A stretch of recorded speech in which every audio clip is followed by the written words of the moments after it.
The problem statement is write a Yawk program to accept a statement and do the error detection. So we need to check for valid arithmetic expression in the input C statement and report the errors in the statements to user as well as evaluate the arithmetic expression. The solution to this given problem statement is we need to write Yawk program and Lex program. So Yawk program consists of definition part, rule part, and then user subroutine part. In the Lex program, we are going to write the definition part and the rule part. As we are going to accompany with Yawk program, in the Lex program will not have the user subroutine part. In the Yawk program, include the require header file. So here I have included standard input output header file, and whatever the variable definition we need to include here. As we are going to pass the tokens which are recognized from the lexical analyzer, that we are going to pass to the Yawk program. So usually the terminals will be recognized by lexical analyzer and will be passed on to the parser. The same logic will use here. So here percentage token ID number. So identifier and number are the tokens we are going to use here. And the parenthesis, open parenthesis, close parenthesis, operators plus, minus, slash and star, they are all having left associativity. That we need to write here using percentage left. And unary minus will be having non-associative nature. So that we need to specify here. Then in the rule part, we'll be writing the grammar. The grammar consists of many production rules. So after writing each and every production rule, we need to terminate each and every production rule of the grammar by semicolon. So here statement produces expression. That's the first production rule terminated with semicolon. If it is valid, then we are going to just print that it's a valid expression. And if the expression produces, usually expression produces in the theory, we will be writing it as arrow mark. So instead of arrow mark in the Yawk program, we are going to write colon here. So expression colon parenthesized expression. Expression produces parenthesized expression. So which are all the extra symbols we are going to use? We need to enclose that within single quote or open parenthesis expression. So here the parenthesis expression is a valid one. If you want to print it, here we can specify the printf statement. And for open parenthesis expression, it is invalid one. So syntax error we have to print it. And expression produces expression plus expression. So plus is a symbol, so we need to enclose it within single quote. And here the values of the children nodes, first expression and the second expression, we need to add them together and store it in the parent expression. So the parent value will be stored in $. So just children values will be stored in $1, $2, $3 and so on.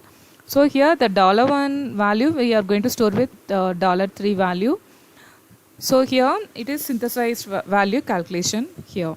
Then after that, if you want to print the result, we can just print it as $, value, we can print it. Then expression produces expression plus. So here the right operand is missing, it is syntax error, that we can just print it. Similarly, expression produces expression minus expression. So that is valid one. So if it is valid one, we need to carry out subtraction here. So $1 minus $3 will be stored in $. The same thing we can print it here. Then if expression produces expression minus, that is syntax error, that we can just print it. Similarly, expression produces expression star expression. So here we need to multiply $1 value with $3 and store it in $, and we can print the same. And if expression produces expression star, it is syntax error. Expression produces expression divided by expression. So all those operators we will enclose within single quote. And they will be recognized by Lex program and they will be written as it is. So for the division, we need to just we need to first check whether the divisor, whether it is equal to 0 or not. We have to check. If it is there, then we'll just write we have to handle the exception. So we'll just print that division cannot be done. Otherwise, we will divide $1 by $3 and store it in the parent $, and we can print the same. And if expression produces expression slash, here the right operand is missing. So that we can intimate to the user using printf statement. And expression produces expression mod expression. So in such case we just print that it is valid expression, and we will be carrying out the operation $1 mod $3 and store it in $parent value. And if expression produces expression mod, here right operand is missing, so it is an syntax error. And expression produces id, that also we want to recognize. Expression produces number, that also we want to recognize. And here why the vertical bar we have used for combining all these rules are the left hand side of the production rules are same, so we can combine them by using vertical bar symbol, and finally a semicolon to terminate the production rule. So now the rule part of the Yacc program is over by mentioning double % symbol. So for the Yacc program, we have to write the user subroutine part. So here we'll prompt the user to enter the arithmetic expression, then call YY parts. So whenever we give this Yacc program to the Yacc tool, it will generate the C program equivalent to that. To call the C program routine, whatever we have written there, whatever the Yacc tool has generated, if you want to call, you have to write here YY parts function we have to call here. So that's all regarding the main subroutine. Then we need to redefine the YY error. This YY error is a predefined one, but we can redefine it. We can override the operation, whatever mentioned already, we can override it and we can rewrite that here. So if there are any error entered by the user, in such case none of the production rules will be used to recognize it. So that in such case we will just print that invalid arithmetic expression and we will exit of the parser. And in the Lex program corresponding to the Yacc program what we have discussed now, in that Lex program we have to include y.tab.h. So here this y.tab.h, it's not user created, it will be created by the Yacc tool. If you remember, in the Yacc program we have created percentage token id number. So when the Yacc tool see this particular statement, this particular command, immediately it will be writing this token, and for each one of them unique ID will be assigned and it will be returned to a header file called y.tab.h. So that header file we want to refer here in the Lex program. Then include standard input output header file, then character type if you want to refer we can include that header file.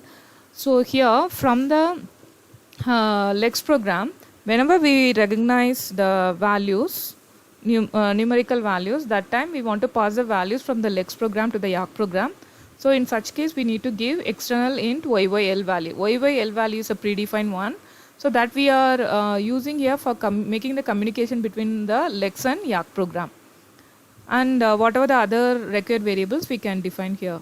So in the rule part, the first rule in the Lex program is we want to recognize identifier. If identifier is recognized, immediately we will return the ID token.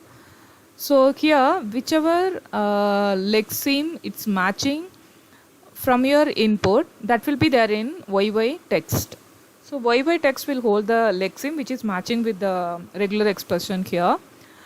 So if it is identifier, then we have to read the value of it. That's why scanf statement is used here. So using the value variable, we are reading the value for that identifier, and that value will be storing it in YYL value. That will be passed from Lex program to the Yacc program. That's why it is an external variable which can be used in the Yacc program also. So here, if there is any number recognized, integer number or floating point number recognized, so that number, sequence of characters which form the number, it will be there in YY text. So YY text will hold the lexeme which is matching with this particular regular expression. So that we want to convert that alphabet sequence, alphanumeric sequence we want to convert to integer. Then it will be stored in YYL value, so it can be referred in the Yacc program. Then if the number is recognized, immediately we are returning the token number. Then if there are any tab or space or recognize, we don't want to do anything. and if there are new line character, if new line values are there, it will return 0. Then if any other single character is recognized, if you want to recognize that, dot will be using it. So for example, if you want to recognize open parenthesis or close parenthesis or plus or star, minus, mod, value, division and all those operators, if you want to recognize, this dot, this meta character will be used here, and in such case YY text of 0 will be just returning here. Then that's all regarding the lex program, and we need to redefine YY wrap function, which is a predefined function. We need to overwrite it here. So YY wrap function, simply we are not doing anything, that's why here return 1 is written here. So that's all regarding the recognition of arithmetic expression. Thank you.